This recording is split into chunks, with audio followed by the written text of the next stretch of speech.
In Africa, women are the backbone of this continent, and it seems the same thing applies in the African American community. Women has been the pillar of African American hustle, and I've come across a video of Dr. Carol Berkin where she has addressed this issue in a beautiful manner. She thinks without African American women, the struggling should have been in vain. I want us to watch this particular video. I will be back. Using African American women as a kind of window onto the American Revolution transforms the way we understand the American Revolution. Again, it seems to me that much of what slave owners were fighting for, liberty, freedom, independence, is exactly what African American women and men were fighting for when they opposed the men who we call the Founding Fathers. The British were very strategic in how they dealt with slaves in especially in the American South, in the plantation area. They offered freedom to any slave who would leave the plantation and come to the British Army camps. The goal, of course, was not particularly to give African Americans freedom. The goal was to disrupt the economy of the South and disrupt the food sources of the American revolutionaries, and to cause general chaos in communities.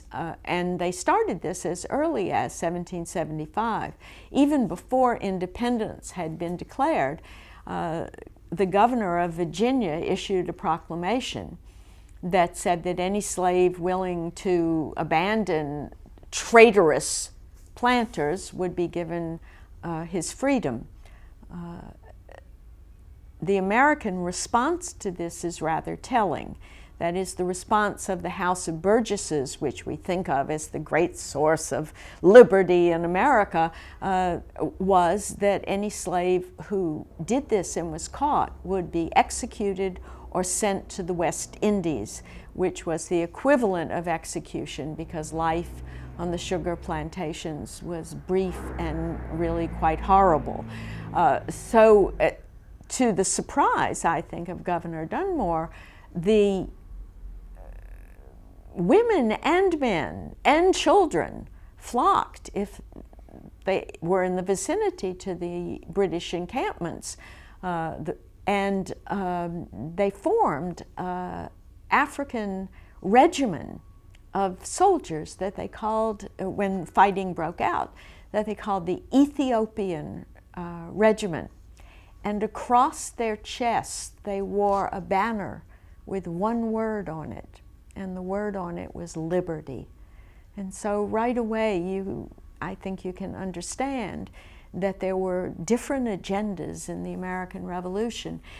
Anywhere the British Army went in the South, they tended to issue proclamations like this. That is, the generals issued proclamations like this. And I have accounts in my book, Revolutionary Mothers, of women who walked 50 miles with a baby in their arms and a child, holding a child's hand, to get to the British Army encampments so that they could gain their freedom from slavery. The story of how these people were treated is almost uniformly a tragic story. For instance, the Ethiopian Regiment and the women and children that joined the African American men, when smallpox or some form of communicable disease broke out among their ranks, the British Army abandoned them on an island in the Chesapeake and left them, healthy ones as well as stricken ones, left them there to die, because they said, we don't want our soldiers to be infected. And that story is really a model for what is going to happen to African Americans seeking their freedom throughout the American Revolution. These women who walked miles to get to the British Army camp, like the men who walked to the British Army camp, risking their lives because if they were caught, it was a death sentence. When they got there, they were really not given enough food to remain healthy enough to ward off all those communicable illnesses that spread through encampments like this. Many, many more soldiers were stricken, white and black, were stricken by communicable diseases, by what they came to be called camp fever. Anything that hit was called camp fever. But if you're undernourished and underclothed and were not given sufficient blankets, if you were really, in many cases, worse off than you were on your plantation, then you were susceptible to illness. African American men rarely were allowed to fight. Instead, they were given jobs like building roads or digging moats or ditches, or all the kind of grunt work, the physical labor that was involved to protect the British Army. Lots and lots of these people died. That is, they did not survive through the war. The men and women and children who did survive when the war was over, as I'm sure you probably know, the Loyalists were evacuated from America and, on the whole, settled in Canada. African Americans were evacuated like white Loyalists from 2 points, from Charleston and from New York City, which celebrated Evacuation Day, by the way, for many, many years after the American Revolution. That is, it was celebratory for the Americans who had won the war that these terrible Loyalists were being forced to leave and go into exile. In New York, they didn't have enough Royal Navy ships to take everybody who wanted to leave. And so they commissioned merchant marine ships to carry people to Canada. When they boarded African Americans on these ships, as soon as the ships got out to sea, the crew put the African Americans in irons, in manacles, put them down in the hold of the ship, took the ship to the West Indies, and sold these people into slavery. To his credit, when Admiral Birch heard what was going on, he was in charge of the evacuation. When he heard what was going on, he said, "This is dishonorable. This is a tragedy." And he said, "We are going to make out inventories of every African American who gets on a ship. And if those people don't get off the ship in Canada, you will not be paid." One of the ironic results of this is we know more about African Americans in the second half of the 18th century because of this inventory. It became known as the Book of Negroes, and it included not just the names of the African Americans who were boarded onto these ships, but a physical description of them, including any tribal markings or any tattoos or any scars from having been whipped that they had on their bodies. It included their ages, or as close to their ages in some cases as they could discover, any trades or crafts or skills that they had, whether the women had children, and if they had children, even if the children weren't with the women on the ships, how many they had. And so there's a wealth of information about African American life that comes out of this inventory that was done in order to protect African American loyalists from I want to use the word evil, from the behavior of these ship captains who wanted to make money. They weren't the only ones who did something like this. Even during the war, British soldiers who happened upon, if there was a patrol of British soldiers who happened upon these women or men traveling to the army camp, they told them, "Oh, you're safe with us. We'll escort you." And as soon as they were in their hands, they tied them up and they sold them back to American planters. So the disillusionment and the mistreatment of African Americans who had been searching for their own freedom and their own independence is really the thread that runs through everything that I discovered in my research. When they got to Canada, they had been promised by the British government, who behaved really quite honorably toward white loyalists and black loyalists. They had been guaranteed land, supplies to make it through the first year, not political rights, but freedom. When they got there, the white loyalists, including several of the churches, stole the land, confiscated the land. There was violence against the African Americans by the whites. There were the equivalent of race riots. There was one story of an African American minister who was very well liked, and a group of white families asked him to baptize their children. When the larger white community heard this, they burned the church to the ground and they attacked the African Americans in that town. What eventually happened, because the land was taken from them and because the supplies that were supposed to be handed out to the black families and to the black loyalists to make it through the winter and through the next spring were taken by the white loyalists, confiscated by the white loyalists, African Americans began to gather in what are the equivalent of ghetto communities. One of the African American towns, by the way, was named Birchtown in honor of the admiral who had ensured their safety and their not being sold into the West Indies. In these towns, there was no employment.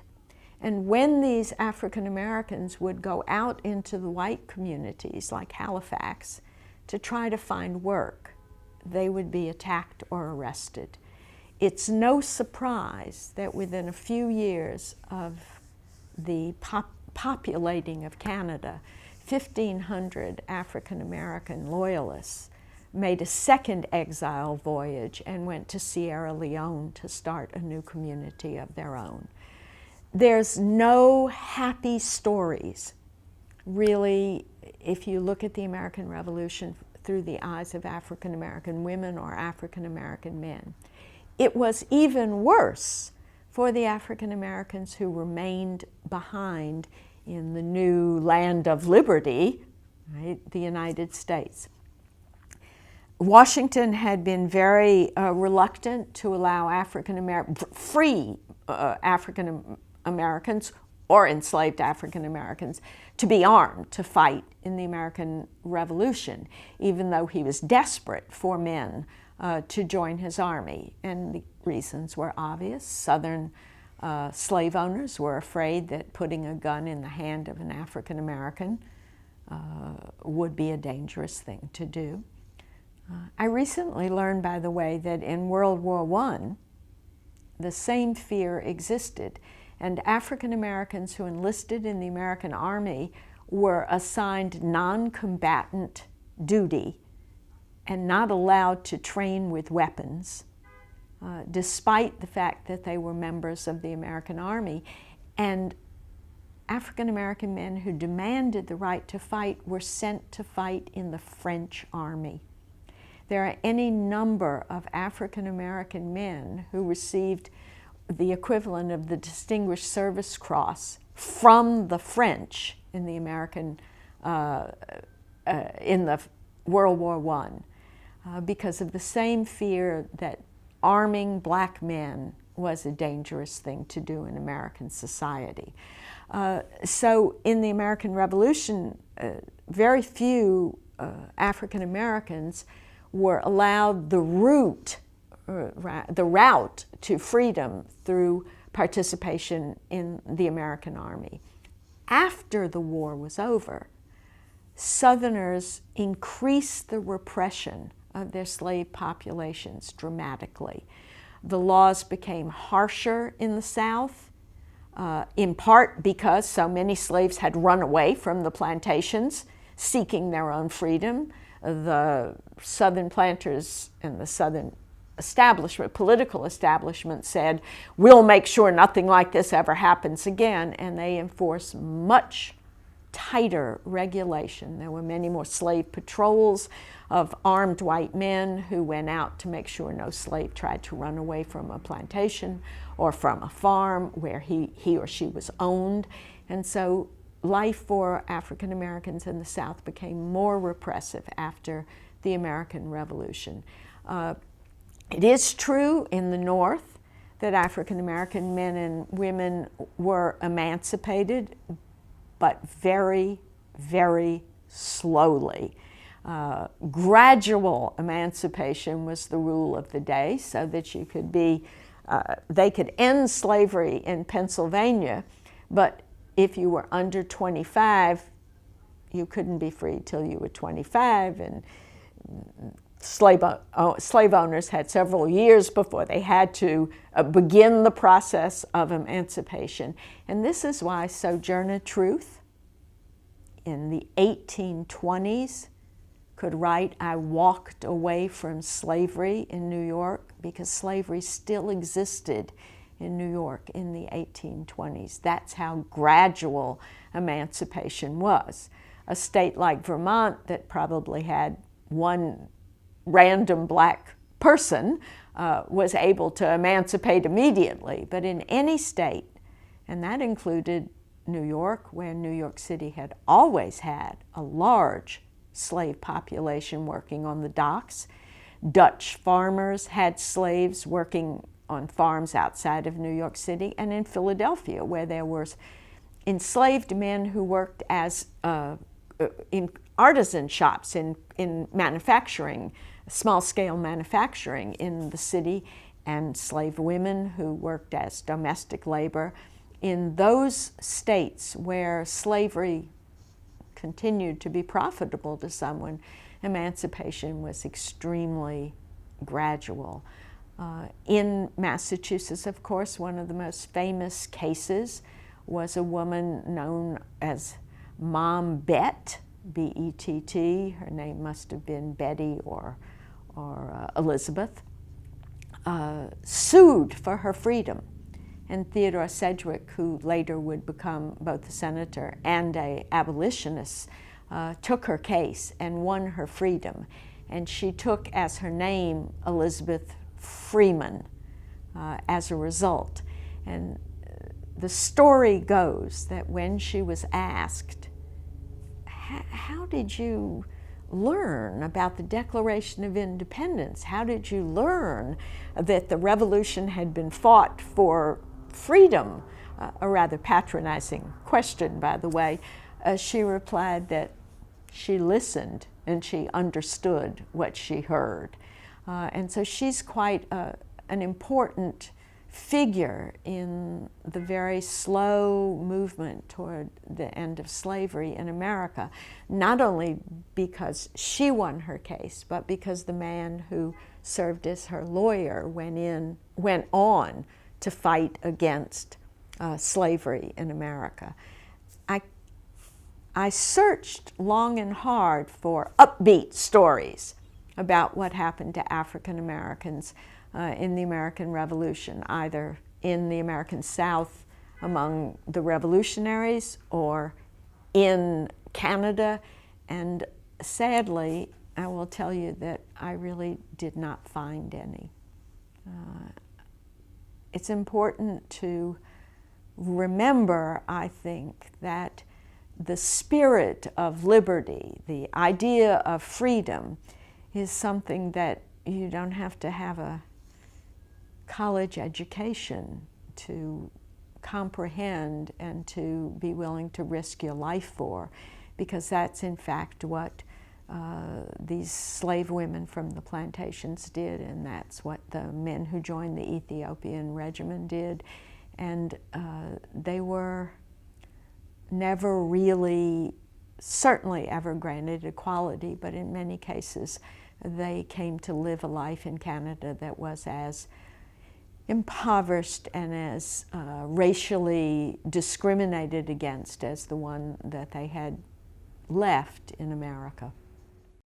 The struggling was real, and the struggling is still real. They are still going through systematic racism, police brutality. So when it comes to the African Americans or the blacks in diaspora, we know they have gone through a lot. So sometimes I understand them when they even accuse some Africans that they are the one who sold them up. The pain their ancestors go through for them to get to where they are, they have to feel a way of disdain to some Africans.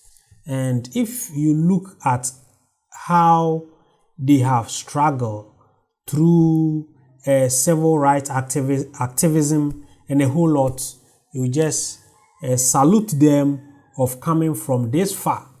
I really appreciate and I really understand. As for Africans, they were able to brainwash us for us not to even to get to reflect on the hustle our ancestors went through. So somehow they have been able to remove most of these hateful acts from our school systems for us to not know what exactly went through. They have whitewashed our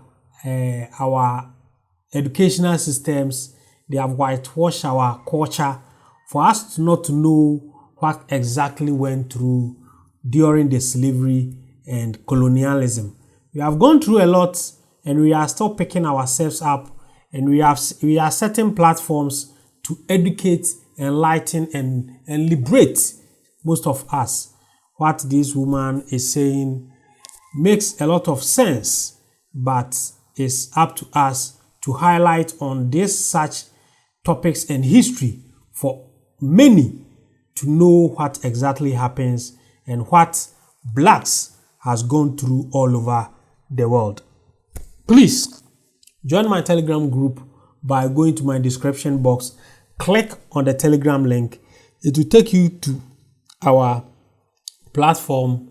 Join us for us to discuss about the well-being of Africa and Africans in diaspora. And if today is also your first time coming to this channel, don't forget to subscribe to this channel and turn on the notification button so that anytime I upload any great content, you will be notified.